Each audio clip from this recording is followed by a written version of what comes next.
22.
Ladies and gentlemen, please take your seats and silence your cell phones. Thank you.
Ladies and gentlemen, the President of the United States, accompanied by the Vice President of the United States.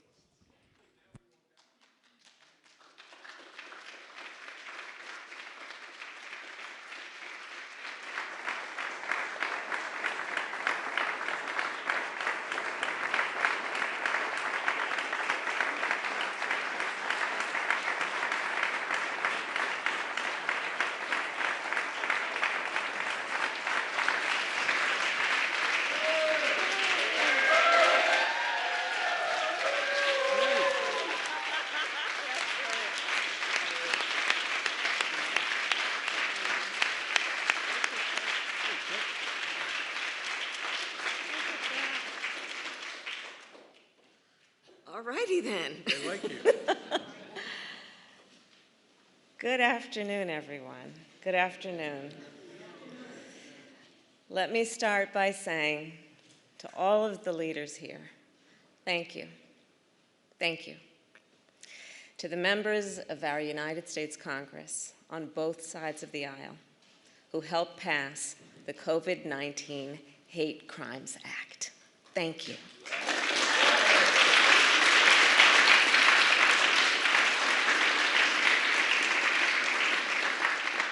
And a special thanks to Senator Mazie Hirono,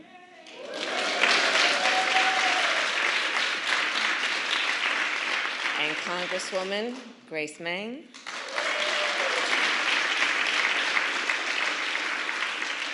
for leading this incredible effort. And I know you did not do it alone. And there are many more. I could name a couple of whom I will. Among them, Senator Tammy Duckworth,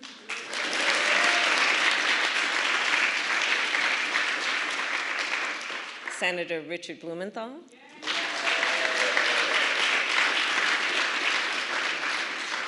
Senator Jerry Moran, Congresswoman Judy Chu, Congressman Don Beyer, and Congressman Fred Upton. Because of you, history will remember this day and this moment when our nation took action to combat hate. Thank you all. Around this time last year, when I was in the Senate, Senator Hirono and Senator Duckworth and I introduced a resolution in the United States Senate condemning the rise of anti-Asian sentiment in our country. At that time, more than 1,100 anti-Asian hate incidents had been reported since the start of the pandemic. Today, that number is more than 6,600. And I'm talking about incidents where businesses are being vandalized in our biggest cities and in our smallest towns. I'm talking about a 61-year-old man getting kicked in the head, 2 elderly women being stabbed while waiting for the bus, 8 people in Atlanta getting shot on a Tuesday night. This violence, it did not come from nowhere, and none of it is new. In my life, my lived experience, I have seen how hate can pervade our communities. I have served in the justice system, in the legislative branch, and in the executive branch. I have seen how hate can impede our progress. And I have seen how people uniting against hate can strengthen our country. Those here today are united. This bill brings us one step closer to stopping hate, not only for Asian Americans, but for all Americans. It will expedite the Justice Department's review of hate crimes, every type of hate crime. It will designate an official at the department to oversee the effort, and it will expand efforts to make the reporting of hate crimes more accessible at the local and state levels. But after the President signs this bill today, our work will not be done. Here is the truth. Racism exists in America. Xenophobia exists in America. Anti-Semitism, Islamophobia, homophobia, transphobia, it all exists. And so the work to address injustice, wherever it exists, remains the work ahead. My fellow Americans, it is my great honor to mention and to say to you what you already know. We have a President of the United States in one Joe Biden who is committed to this work. He is determined to, I will quote from him, give hate no safe harbor. And I'll tell you firsthand, I've seen what you know. His actions match his powerful words. It is my great honor to introduce the President of the United States, Joe Biden.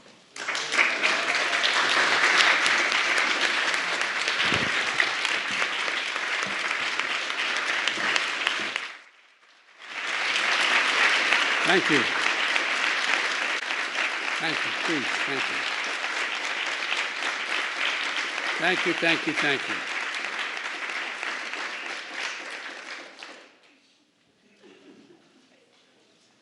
Susan, progress is possible. We're moving. Good afternoon, everyone. As I said from the beginning of my campaign, Madam Speaker, that the campaign for president throughout, and you would call me and tell me, keep it up, was about bringing people together, about uniting the country. We need to unite as one people, one nation, one America. And that was the thing I was most often criticized about, saying, how can you unite the country? We must unite the country. I said it in my kickoff speech in Philadelphia. I said it again when I spoke at Gettysburg, and I emphasized it in my inaugural address. A lot of people, press to elected officials, were somewhat skeptical of that could be done. It's just beginning, but I'm confident we can do this and so much more. And I believe with every fiber of my being that there are simple core values and beliefs that should bring us together as Americans. One of them is standing together against hate, against racism, the ugly poison that has long haunted and plagued our nation. Today, I can say that because of all of you, many of you sitting right in front of me, you've taken that first step. It's an important step. I'd like to thank the Congress and the members who are here today, Democrats and Republicans, who came together to get the COVID-19 Hate Crimes Act on my desk. Well, on a desk I'm about to sign on. But I want to thank the Majority Leader Schumer, and I want to thank Speaker Pelosi for your leadership. I also want to thank the leader from the state of Kentucky for letting it go forward. It's important. It's important. Most of all, Maisie, or Senator, I called you Maisie. I apologize, Maisie. I call Chuck anyway, yeah. Senator Hirano, Senator Tammy Duckworth, who helped deliver this 94-1 vote. When you get involved, Tammy, you don't screw around. You just 94-1. State Representative Grace Meng and Judy Chu, who helped deliver a 364 to 62 vote in the House of Representatives. That's incredible.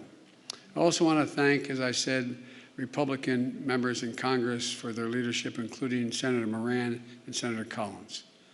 I also want to thank as I said, to all of the folks, all the people here today who are involved, and those of you, whether you're in the Congress or not, supporting this effort. I say thank you, thank you, thank you. We got a lot more to do, but we simply haven't seen this kind of bipartisanship for much too long in Washington. You're showing that our democracy can work and deliver for the American people. Just days after the mass shooting in Atlanta area, the Vice President Harris and I, we went down to Atlanta to meet with Asian Americans and the community across Georgia. It was a raw and emotional visit we had. We heard about their pain, their fear, anger, and all that existed in the community, and the feelings were about those feelings that they felt invisible, not seen. We heard how too many Asian Americans have been waking up each morning this past year genuinely fearing for their safety, just opening the door and walking down the street, and safety for their loved ones. The moms and dads, when they let their kids out the door to go to school, were worried. Attacked, blamed, scapegoated, harassed during this pandemic. Living in fear for their lives, as I said, just walking down the street. Grandparents afraid to leave their homes, even to get vaccinated, for fear of being attacked. Small business owners targeted and gunned down. Students worried about two things: COVID-19 and being bullied. Documented incidents of hate against Asian Americans has seen a shocking spike, as the Vice President has outlined at the front of her comments, let alone the ones that have never been reported. Gut-wrenching attacks on some of the most vulnerable people in our nation, the elderly, low-wage workers, women, brutally attacked simply by walking outside or waiting for a bus. Asian American women suffer twice as many incidents of harassment and violence as Asian American men. And the conversation we had in Atlanta is one we're hearing all across the country, that all of this hate hides in plain sight. It hides in plain sight. And too often, it is met with silence.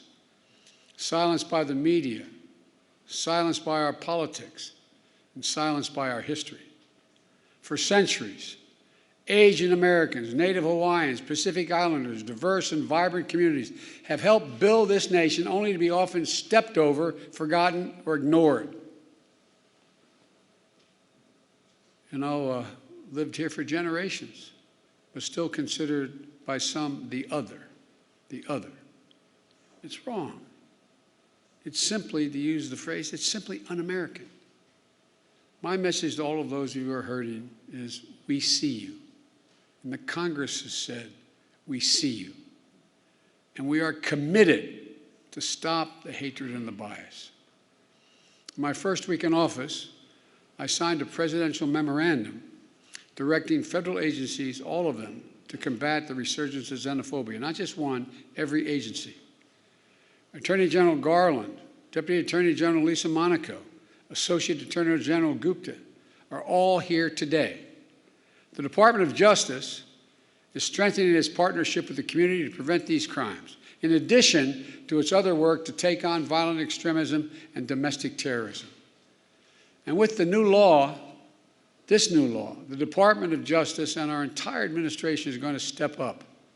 Right now, this is a critical problem of hate crimes being underreported. It stems from two challenges. First, There's lack of resources and training for state and local law enforcement to accurately identify and report hate crimes to the FBI. Secondly, for more people in communities of color, there are language and cultural barriers in how to communicate what's happening to them.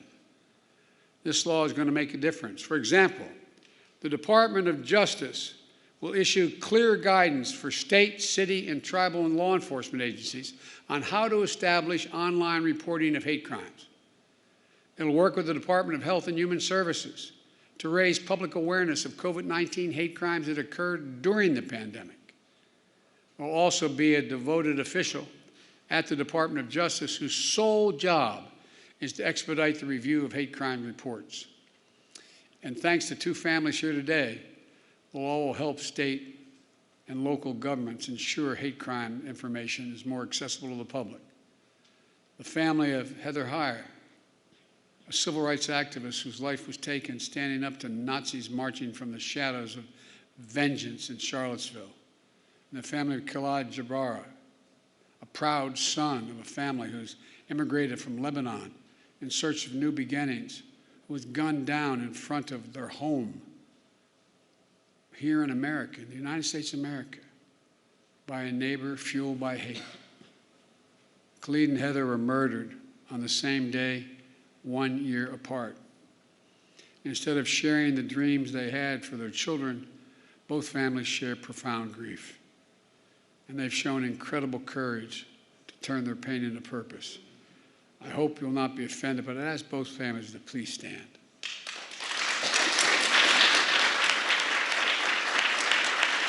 Folks,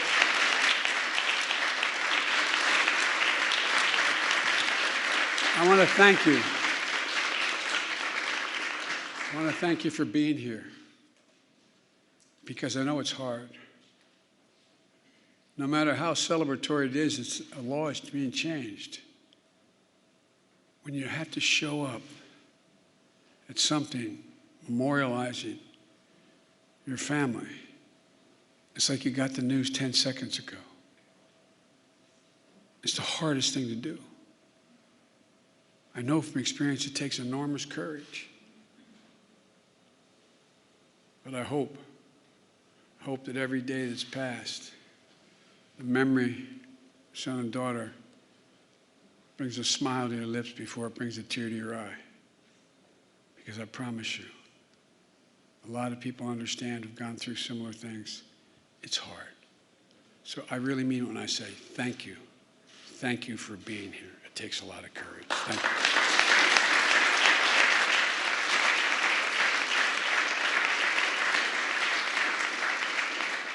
Because of you, the amendment named in honor of Khalid and Heather is now law to make sure that hate crimes are more accurately counted and reported, and hopefully leading to a continued focus on ending these crimes. And will provide resources to create specialized hate crimes units. That will also help states create hotlines for hate crimes at state and local levels that will be accessible for people with limited English proficiency. And it provides resources for training for state and local law enforcement to identify, investigate, and report these heinous crimes. But of all the good that the law can do, we have to change our hearts. We have to change the hearts of the American people. Hate can, I mean this from the bottom of my heart, hate can be given no safe harbor in America. I mean it, no safe harbor. It can't be dismissed like, well, that's just what happens. My sister Valerie and I talk about it all the time. You've got to speak up. Speak up and speak out. It's on all of us together, to make it stop. My message is to all of those who think this doesn't matter to them, or this is not a problem, look around. Look in the mirror. Look in the eyes of your children. Every one of us are lessened. Every one of us are lessened. And we're all hurt by this hate. It has a way of seeping sort of through the cracks into communities and children who, in fact, wouldn't have crossed their mind. Words have consequences, as the senator knows. He preaches it. He understands it. Consequences. But silence is complicity. Silence is complicity. And we cannot be complicit. We have to speak out. We have to act. That's what you've done. And I can't thank you enough. I'm proud today. I'm proud today of the United States. I'm proud today of our political system, the United States Congress. I'm proud today that Democrats and Republicans have stood up together to say something. Let me close with this. Grief, as we all know, is universal, but so is hope. So is love. Sounds corny, but it really is. It really is. And hope and love can be contagious. We're the United States of America. We're good and decent people. We're unique among all nations in that we are uniquely a product of a document, not an ethnicity, not a religion, not a geography, of a document. And think about this, I'm being literal. Uniquely a product of a document that says we hold these truths to be self-evident, that all men and women are created equal, endowed by their Creator with certain inalienable rights, including life, liberty, and the pursuit of happiness. Every time we're silent, every time we let hate flourish, we make a lie of who we are as a nation. I mean it literally. We cannot let the very foundation of this country continue to be eaten away like it has been in other moments in our history and happening again. I looked at this law that you all passed as maybe the first break, the first significant break on a moment in our history that has to be turned around. Not Democrat, Republican, has to be turned around. As a consequence, we should do what is required by the obligations of this democracy, by our faith in God and our faith in each other, to do justice, to love mercy, to walk humbly, and as fellow human beings and fellow Americans, remember, we're unique in all of history as a nation. This is the United States of America, for God's sake. And God bless you all, particularly those who push this through and continue to push it. Now I'm going to sign this bill, which is a great honor. I don't know who's calling, but tell them we're busy. I was going to say, unless it was my sister, but she's here. So I'd like to invite to the stage Senator Hirano, Senator Duckworth, Congresswoman Grace Meng, Congresswoman Judy Chu, Congressman Don Beyer, Senator Richard Blumenthal, and Senator Moran, but I don't think he could be here today. Actually, I should put the table down the middle of all of you and sign it down there. But thank you, thank you, thank you. If I can get my name, will you sign it for me?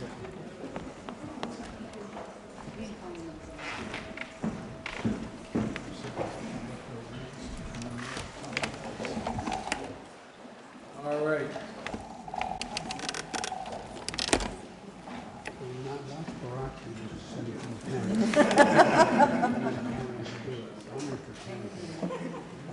You do do this, President.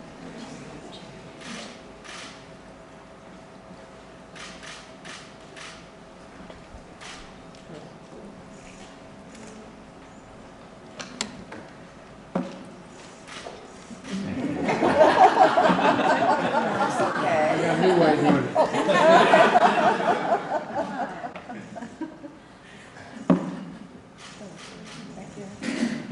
go, sorry. Thank you. Congratulations to you all.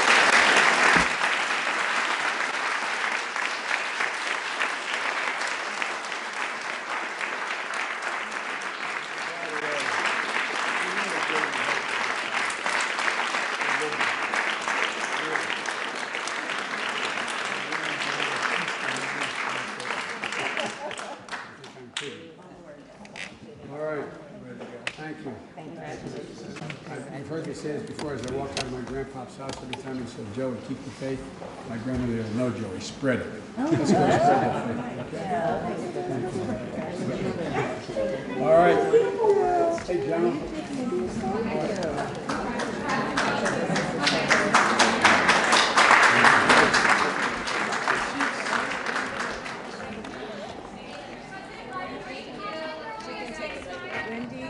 Ladies and gentlemen, please remain seated while the President and the Vice President depart. Thank you.